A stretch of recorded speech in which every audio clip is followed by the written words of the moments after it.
Let's open the Bible. Luke chapter 10 from verse 25. Look उसका 10 अध्याय 25 वचन से हम पढ़ेंगे। आइए हम पढ़ना शुरू करें। और देखो, एक व्यवस्थापक उठा और यह कहकर उसकी परीक्षा करने लगा, हे गुरु, अनंत जीवन का वारिस होने के लिए मैं क्या करूं? लूक उसका 10 अध्याय 25 वचन से हम पढ़ रहे हैं। लूक चैप्टर 10 फ्रॉम वर्स 26 हम पढ़ेंगे। उसने उससे कहा, व्यवस्था में क्या लिखा है, तू कैसे पढ़ता है? उसने उससे उत्तर दिया, तो प्रभु अपने परमेश्वर से अपने सारे मन, अपने सारे प्राण और अपनी सारी शक्ति और अपनी सारी बुद्धि के साथ प्रेम रख, और अपने पड़ोसी से अपने समान प्रेम रख। उसने उससे कहा, तूने ठीक उत्तर दिया, तू यही कर तो तू जीवित रहेगा। परंतु उसने अपने आप को धर्मी ठहराने की इच्छा से यीशु से पूछा, तो ये मेरा पड़ोसी कौन है? यीशु ने उत्तर दिया, एक मनुष्य यरूशलेम से यरीहो को जा रहा था कि डाकुओं ने घेर कर उसे कपड़े उतार लिए और मारपीट कर उसे अधमरा छोड़कर चले गए। और ऐसा हुआ कि उसी मार्ग से एक याजक जा रहा था, परंतु उसे देखकर कतरा कर चला गया। इसी रीति से एक लेवी उस जगह पर आया, वह भी उसे देख के कतरा कर चला गया। परंतु एक सामरी यात्री वहां निकला और उसे देखकर तरस खाया, और उसने उसके पास आकर उसके घाव पर तेल और दाखरस डालकर पट्टियां बांधी और अपनी सवारी पर चढ़ाकर सराय में ले गया और उसकी सेवा टहल की। दूसरे दिन उसने 2 दिनार निकालकर सराय के मालिक को दिए और कहा, इसकी सेवा टहल करना, और जो कुछ तेरा और लगेगा वो मैं लौटने पर तुझे भर दूंगा। अब तेरी समझ में जो डाकुओं में से गिर गया, इन तीनों में से उसका पड़ोसी कौन ठहरा? उसने उससे कहा, वही जिसने उस पर दया की। यीशु ने उसे कहा, जा, तू भी ऐसा ही कर। तो जब हम लूका के 10 अध्याय में देखते हैं, ये लूका के 10 अध्याय में निरंतर मैं आपको बता रहा हूं क्यों एक इंसान के पास ऐसा मन फॉर्म होता है कि अनंत जीवन का वारिस होने के लिए मैं क्या करूं। ये मन फॉर्म होने का कारण क्या है? लोग व्यवस्था को पालन करने का कोशिश किए ही नहीं। दूसरे शब्दों में, हालांकि लोगों के हाथ में परमेश्वर की 10 आज्ञा तो पहुंच गई, लोगों को व्यवस्था तो मिला, लेकिन लोगों ने व्यवस्था खुद को नहीं सिखाया। अगर लोगों ने व्यवस्था खुद को सिखाया होता तो लोगों को पता चलता कि अनंत जीवन का वारिस होने के लिए मैं कुछ नहीं कर सकता।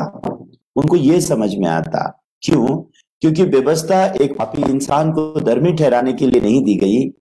व्यवस्था एक पापी इंसान को पाप का ज्ञान देने के लिए दी। लेकिन एक पापी इंसान जब व्यवस्था को गलत रीति से समझता है कि मैं व्यवस्था को पालन करूंगा और मैं धर्मी बनूंगा, जब वो ऐसे सोच में जीता है तो वो सोचने लग जाता है कि मैं व्यवस्था को पालन करूंगा। वो सोचता है, लेकिन रियलिटी में वो व्यवस्था को पालन नहीं करता। ये उसको डिस्कवर करने नहीं आता। तो इस प्रकार के लोगों का आत्मिक जीवन बहुत जटिल हो जाता है। इस प्रकार के लोगों का जीवन बहुत खतरनाक हो जाता है, और वो ऐसे बन जाते हैं कि वो कभी प्रभु यीशु मसीह के अनुग्रह को नहीं पाते। वो कभी प्रभु के अनुग्रह तक नहीं पहुंच सकते। ऐसे लोग जब इस अध्याय को भी पढ़ते हैं, ये जो लूका का 10 अध्याय 25 से लेकर 37 तक जो आज हमने पढ़ा, इस प्रकार की मानसिकता के लोग जब ये पढ़ाई करते हैं, ये पढ़ते समय उनको क्या लगता है? ये अच्छे सामरी का, दयालु सामरी का दृष्टांत जब पढ़ते हैं तो वो सोचते हैं कि वो दयालु सामरी वो खुद है, ऐसा सोचने लग जाते हैं। और वो एक दूसरों को कैसा सिखाते हैं? हम भी दयालु सामरी के जैसा होना है। लेकिन आप याद रखिए, ये अच्छा सामरी कोशिश करके अच्छा सामरी नहीं बनता। अच्छा सामरी शुरू से ही अच्छा सामरी है। तो अच्छा सामरी कभी भी कोशिश करके खुद अच्छा सामरी नहीं बनता। तो यहाँ पे आपको ये अच्छे सामरी की स्टोरी ये सिखाने के लिए नहीं दी है कि आप भी अच्छा सामरी बनने का कोशिश करो। ये सिखाने के लिए ये दयालु सामरी का दृष्टांत नहीं दिया है। लेकिन बहुत सारे लोग जो व्यवस्था को ठीक रीति से नहीं जानते हैं, वो लोग ये दृष्टांत को भी जब पढ़ते हैं तो दूसरों को सिखाते समय कैसे सिखाते हैं? हाँ देखो, यीशु ने कहा है वो दयालु सामरी के जैसा बन, तो हमने भी दयालु सामरी के जैसा करने का जरूरत है। तो हम भी दयालु सामरी बनना चाहिए। We should be good Samaritan. तो बहुत सारे लोग यही कंसेप्ट में गिर के रह जाते हैं कि हमको भी अच्छे सामरी बनना है। लेकिन ये अध्याय को अगर आप ध्यान से देखोगे, अच्छा सामरी शुरू से लेके अंत तक अच्छा सामरी है, और अंत में अच्छा सामरी चला गया है। वो अधमरे को उद्धार करके वो अधमरे व्यक्ति को सराय में रखने के बाद वो अच्छा सामरी कहाँ गया है? ये दूरदेश गया है, वापस आने की प्रतिज्ञा करके गया है। 2 दिनारी सराय के मालिक को दिया है और बोला है मेरे वापस आने तक इसकी सेवा टहल कर, और तेरा कुछ और लगेगा वो मैं लौटने पर भेज दूंगा। तो मैं वापस आऊंगा, ये प्रतिज्ञा किसने किया है? ये अच्छे सामरी यीशु की प्रतिज्ञा है। ये 2 दिनारी क्या है? ये एक प्रोफेसी है कि 2000 साल के बाद कैसे प्रभु यीशु मसीह संसार में वापस आने का ऐसा हम अंदाज लगाते हैं। इस प्रोफेसी को हम ऐसा अंदाज लगाते हैं 2000 साल में ही प्रभु वापस आएगा, ऐसा नहीं है। ये 2 दिनारी जो है 2000 साल को भी ऐसा प्रोफेसी करता है, ऐसा कई लोग कहते हैं। और ये 2 दिनारी उसकी अनुग्रह और दया को भी दर्शाता है जो उसने सराय के मालिक को दिए ताकि वो अधमरे की सेवा की जाए। तो लोग किस प्रकार से लोग सोचते हैं हमको अच्छा सामरी बनना है। अच्छा सामरी बनना नहीं, अच्छा सामरी तो उसको बचाता है, सराय में लेके रख देता है, और उसके बाद अच्छा सामरी तो चला जाता है और वापस आने की प्रतिज्ञा करके चला जाता है, और लगेगा तो मैं वापस आने पे तुझे रीपे करूंगा बोलता है। क्या हम अच्छा सामरी हो सकते हैं इसमें? बिल्कुल नहीं हो सकते। ये अच्छा सामरी हम बिल्कुल नहीं है। लेकिन जो लोग जैसे व्यवस्था को समझते हैं और वो लोग सोचते हैं कि हम क्या करें अनंत जीवन पाने के लिए, ऐसे लोग सोचते हैं कि हम क्या करें ताकि हम अच्छे सामरी बने, हम दयालु सामरी बने। इसलिए लोग अपने को दयालु सामरी की तरह प्रेजेंट करना चाहते हैं। दयालु सामरी की तरह बनने का कोशिश नहीं करता, वो दयालु सामरी है। यीशु कभी यीशु बनने का कोशिश नहीं करता, यीशु है, ठीक है। आप यीशु बनने का कोशिश मत करो। आप यीशु बनने का कोशिश करके आप यीशु नहीं बन सकते। आप यीशु को ग्रहण करते हो तो आप परमेश्वर की संतान होने का अधिकार प्राप्त करते हो। दूसरे शब्दों में आप यीशु के छोटे भाई कहलाते हो जब आप यीशु को ग्रहण करते हो। तो ये बाइबल का जो कंसेप्ट है इजीली लोगों की समझ में नहीं आता, क्योंकि लोग अपनी विचार धारणाओं से ये बाइबल को समझने की कोशिश करते हैं। इसलिए क्या सोचते हैं लोग, बाइबल एक ऐसी पुस्तक है जो उनको सिखाती है परमेश्वर की व्यवस्था का पालन करो, 10 आज्ञाओं का पालन करो, और उन लोग सोचते हैं कि बाइबल एक ऐसी पुस्तक है जो सिखा रही है तुम अच्छा सामरी बनो। ऐसा नहीं है। ये बाइबल हमको ये सिखाना चाहती है कि हम वो अधमरे इंसान हैं जो सच में अपने आत्मा के उद्धार के लिए कुछ भी नहीं कर सकते, अपने आप को बचाने के लिए कुछ नहीं कर सकते हैं, और हमको बचाने वाला इस दुनिया में कोई नहीं है। वो लेवी हो, वो याजक हो, कोई हमको नहीं बचाएगा। हमको बचाने वाला कौन है? वो दयालु सामरी जो प्रभु यीशु मसीह का प्रतीक है। प्रभु यीशु मसीह ही हमको बचाते हैं, और वो भी मुफ्त में बचाते हैं, और वो भी पूरी रीति से बचाते हैं। वो हमारा पूरा उद्धार करते हैं, और प्रभु हमें बचा के कहाँ लेके जाते हैं? वो सराय में लेके जाते हैं, जो सराया पर प्रभु की कलीसिया को दर्शाता है। तो प्रभु की कलीसिया में प्रभु हमको लेके जाके वो सराय के मालिक के द्वारा प्रभु हमारी सेवा करता है। इसके बारे में बाइबल वन बाय वन वो बताने की कोशिश करते हैं। लेकिन जब बाइबल आप ऐसे बाहर से आप पढ़ने की कोशिश करोगे, हाँ दयालु सामरी बनना चाहिए, और बस आप, कुछ लोग तो बचपन से लेके बूढ़े होने तक यही सीखते हैं, हम दयालु सामरी होना चाहिए, दयालु सामरी होना चाहिए, और बूढ़े होने तक कभी दयालु सामरी बनते ही नहीं है, बस कोशिश ही करते रहते हैं और सीखते ही रहते हैं दयालु सामरी बनना चाहिए। लेकिन इस प्रकार से दयालु सामरी बनना चाहिए बोल के कोई बन सकता है, वैसा नहीं है। वैसा ही जब आप सीखते हो कि परमेश्वर की व्यवस्था को पालन करना चाहिए, सीखना और पालन करना, उसमें जमीन और आसमान का फर्क होता है। आप जब सीखते हो आप दयालु सामरी जैसा बनना चाहिए, अच्छा लगता है सुनने के लिए, लेकिन जब दयालु सामरी का रोल निभाने जाओगे ना, एक ही दिन में आपको समझ में आएगा यू कैन नॉट, आप दयालु सामरी का रोल निभा नहीं सकते हो। तुरंत आपको पता चल जाएगा, ओ ये दुष्टांत का दयालु सामरी मैं नहीं हूं, तो ये दयालु सामरी कौन है? दयालु सामरी शुरू से लेकर अंत तक बचाने का काम करता है, बचने का काम नहीं करता। और ये दुष्टांत कौन से समय में दिया था? जब ये आदमी ने यीशु से पूछा अनंत जीवन का वारिस होने के लिए मैं क्या करूं। ये सवाल जब यीशु ने पूछा, ये आदमी को यीशु ने उल्टा सवाल पूछा। यीशु ने उसको क्या पूछा? व्यवस्था में क्या लिखा है, तू कैसे पढ़ता है? तो मैंने आपको इसके बारे में पहले भी कई बार बता चुका हूं, 2-3 लेक्चर ऑलरेडी हो गए हैं ये दयालु सामरी के बारे में। मैं तो अभी यहाँ में व्यवस्था के बारे में यही नहीं रुकना चाहता हूं, अभी मैं थोड़ा सा 26 वचन के आगे जाना चाहता हूं। तो पिछली बार जब हमने बात किया था, पहले 25 वचन के बारे में बात किया, फिर 26 वचन के बारे में बात किया। आज हम 27 वचन के बारे में बात करेंगे और आगे जाएंगे, ठीक है। तो 25 में वो आदमी यीशु के पास आया, ये व्यवस्थापक, और आकर के यीशु को पूछता है, हे गुरु, अनंत जीवन का वारिस होने के लिए मैं क्या करूं? तो अगर इसने अपने आप को व्यवस्था सिखाया होता तो वो जानता मैं अनंत जीवन का वारिस होने के लिए कुछ भी नहीं कर सकता, और वो यीशु को ऐसे नहीं पूछता। लेकिन उसने अपने आप को व्यवस्था नहीं सिखाई, इसके लिए उसके पास उसको क्या लगता है कि मैं अगर कोशिश करूंगा तो मैं अनंत जीवन का वारिस होने के लिए कुछ कर सकता हूं। इसके लिए वो ऐसा कहता है कि अनंत जीवन का वारिस होने के लिए मैं क्या करूं। उसके बाद यीशु ने उसको पूछा, व्यवस्था में क्या लिखा है और तू कैसे पढ़ता है?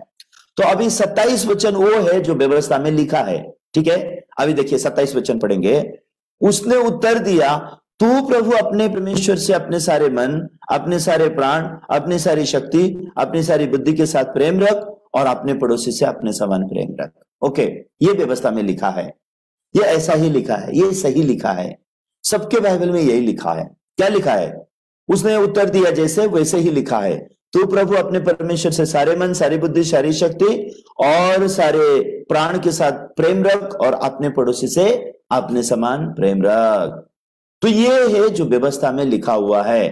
तो व्यवस्था में ऐसी बातें लिखी है कि हमने अपने पड़ोसी से अपने सारे मन, सारी बुद्धि, सारी शक्ति और सारे प्रेम से उनको प्रेम रखना है, और अपने पड़ोसी से अपने समान प्रेम। व्यवस्था में ऐसी बातें लिखी है। तो जब ये व्यवस्था में लिखी हुई बातें लोग पढ़ते हैं तो लोग क्या सोचते हैं? हाँ, मैंने ऐसा करना चाहिए, ऐसा सोचते हैं। क्या सोचते हैं? मैंने ऐसा करना चाहिए, मैंने परमेश्वर को सारे मन से, सारी बुद्धि से, सारी शक्ति से प्रेम रखना चाहिए, ऐसा सोचते हैं, लेकिन रखते नहीं हैं। अगर वो रखना शुरू करेंगे तो उनको पता चल जाएगा वो रख नहीं सकते। क्या आप समझ रहे हैं मेरी बात को? सुनना, सोचना और करना ये अलग है। सुनना, सोचना और करना अलग है। तो आप ये सुन सकते हो, क्या सुन सकते हो? अपने पड़ोसी से, परमेश्वर से सारे मन, सारी शक्ति, सारी बुद्धि और सारे प्राण से प्रेम रख, और अपने पड़ोसी से अपने समान प्रेम रख, ये सुन सकते हो। और ये आप ऐसा भी सोच सकते हो, हाँ मैंने ऐसा करना चाहिए, ऐसा भी आप सोच सकते हो। लेकिन जब आप प्रैक्टिकली जब आप प्रेम करने के लिए जाओगे अपने परमेश्वर से सारे मन से, सारी बुद्धि से, सारी शक्ति से, पूरे प्राण से आप अगर प्रेम करने जाओगे, आपको रियलाइज हो जाएगा आप नहीं कर सकते हो। अपने पड़ोसी से अपने समान प्यार करने के लिए जिस दिन जाओगे ना, उस दिन आप प्यार नहीं कर सकते। लेकिन इस वचन को लोग तोड़ मोड़ देते हैं पूरी रीति से। तो लोग कैसे तोड़ मोड़ देते हैं? बस प्रेम करें, प्रार्थना करेंगे, हे प्रभु मैं अपने सारे मन से, सारी बुद्धि से, सारी शक्ति से मैं आपके साथ प्रेम करता हूँ। ओ प्रभु मैं आपको प्रेम करता हूँ, ओ प्रभु मैं अपने आप को प्रेम करता हूँ। तो लोग सोचने लगते हैं कि हाँ वो परमेश्वर से प्रेम करते हैं। बस प्रार्थना करते समय वो आंसू के बड़े बड़े पहाड़ निकालेंगे और एकदम इमोशनल हो जाएंगे और प्रे कर, प्रभु मैं आपसे सारे मन से, सारी बुद्धि से, सारी शक्ति से प्रेम करता हूँ, प्रभु मैं आपसे प्रेम करता हूँ। बस उसके बाद क्या परमेश्वर ने जो वहां पे बोला है, सारे मन से, सारी बुद्धि से, सारे प्राण से, सारी शक्ति से, अगर आप परमेश्वर से प्रेम करोगे, कौन सी बुद्धि पैसे कमाने में लगाओगे? बहुत बुद्धि लगता है ना पैसे कमाने के लिए। हाँ, हमारे कलीसिया में एक बहन रहती है, उनका नाम क्या नाम है, मैं भूल गया उनका नाम।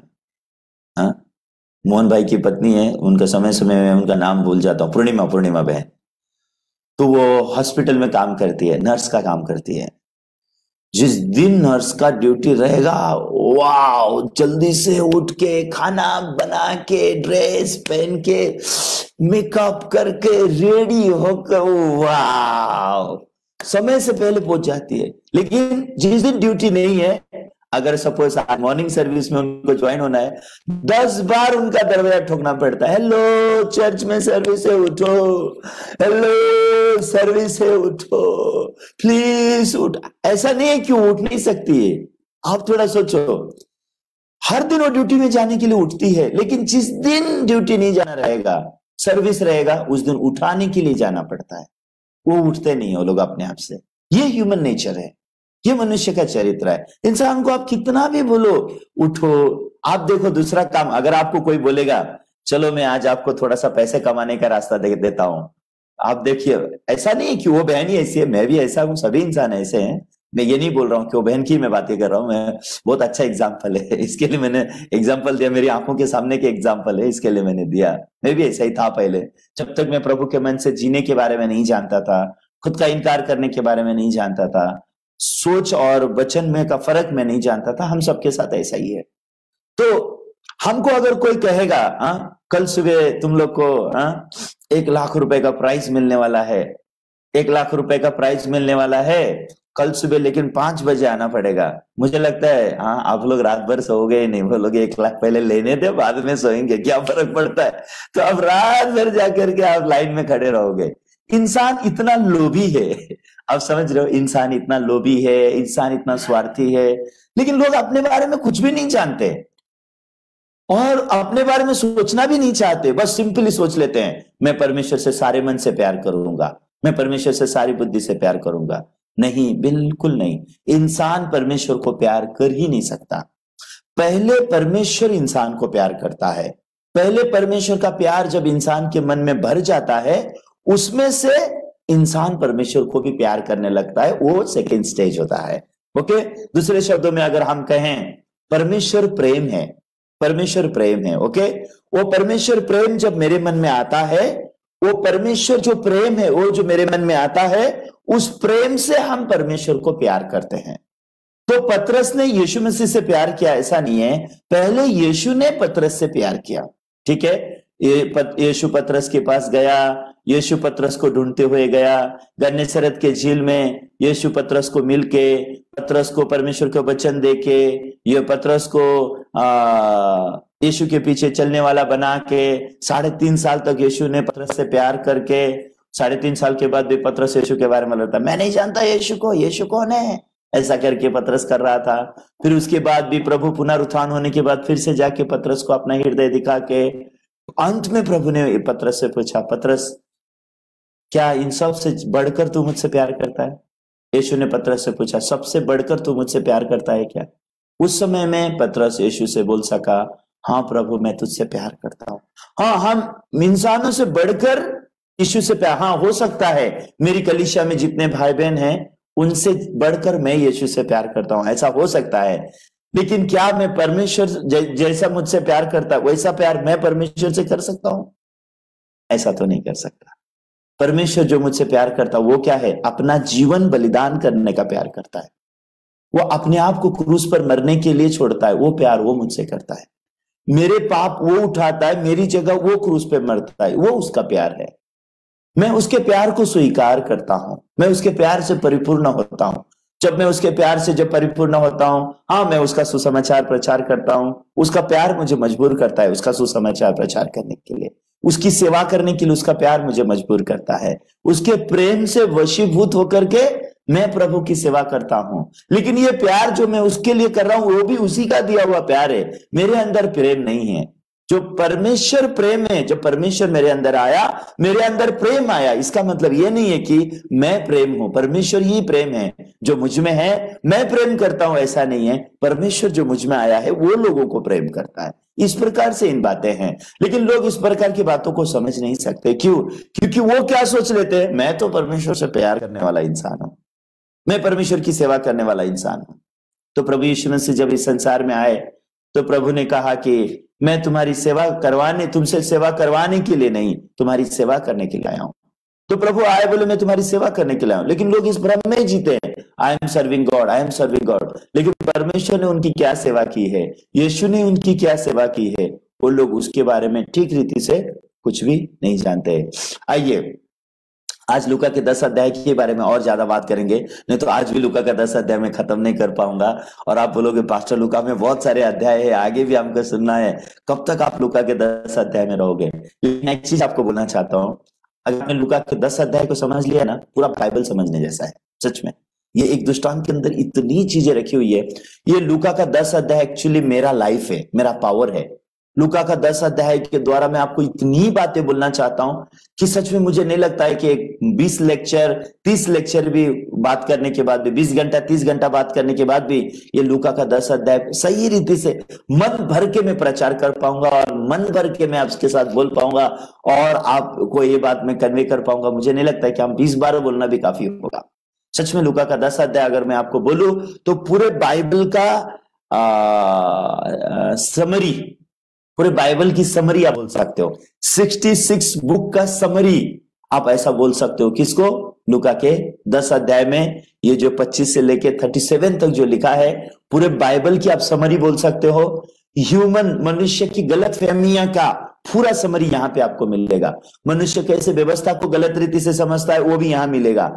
मनुष्य कैसे यीशु को गलत रीति से सोचता है।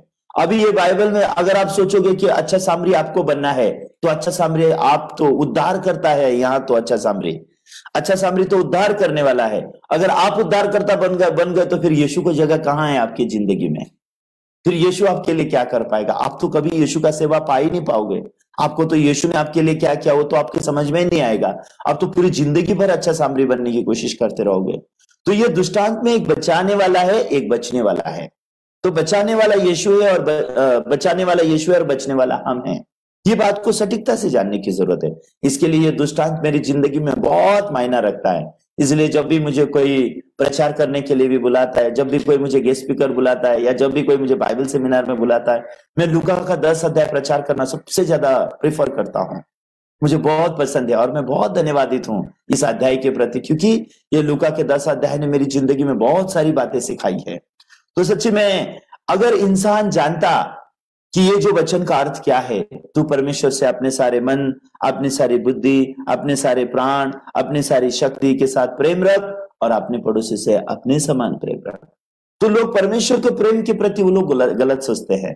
ऐसा नहीं कि बस आंखें बंद करके बोलना है परमेश्वर मैं आपसे प्यार करता हूं, या फिर दशांश देना है, या फिर चर्च को चले गए, या फिर चर्च के लिए अपना थोड़ा सा जमीन दे दिया, या बहुत पैसे है तो थोड़ा सा पैसे निकाल के दे दिए। उसके बारे में बाइबल नहीं बोलता। उसके बारे में नहीं बता रहा है बाइबल। वो उसके बारे में नहीं बोलता। सारे मन, सारी बुद्धि, सारी शक्ति, सारे प्राण से परमेश्वर से प्रेम करना है। ये बात आपको जानना है। ये कंडीशन है।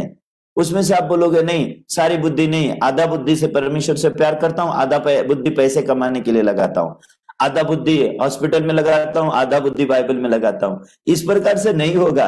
इस प्रकार का करके आप नहीं सोच सकते कि आप परमेश्वर से प्रेम करते हैं। दूसरी चीज, अपने पड़ोसी से अपने समान प्रेम रख।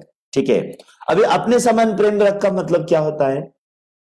अपने पड़ोसी से अपने समान प्रेम रख। अभी लोग अगर आप देखोगे तो स्पेशली क्रिश्चियन लोग बहुत मजाकिया बात हो जाता है। कैसे करते हैं? थोड़ा सा चावल की गोनी लेंगे, थोड़ा सा दाल लेंगे और लोगों के घर में जाके देंगे और हाथ मिला के फोटो निकालेंगे और उधर वचन लगाएंगे। क्या लगाएंगे? हमारे प्रभु ने कहा है अपने पड़ोसी से अपने समान प्यार कर। देखो हम लोगों से अपने समान प्यार कर रहे हैं। लोगों के घर में चावल नहीं है तो हम चावल दे रहे, दाल दे रहे। देखिए, किसी को हेल्प करना बिल्कुल गलत बात नहीं है। मुझसे भी अगर हो सके तो मैंने भी करना है, आपसे भी हो सके तो आपने करना। हेल्प करना गलत बात नहीं है, लेकिन किसी को चावल दाल दे दिया ये सोचना गलत है कि आपने पड़ोसी से अपने समान प्यार किया। ये सोचना गलत है। आपका हेल्प करना जायज, कोई प्रॉब्लम नहीं है। हम मसीह होने के नाते किसी को हेल्प किए, ये अच्छी बात है।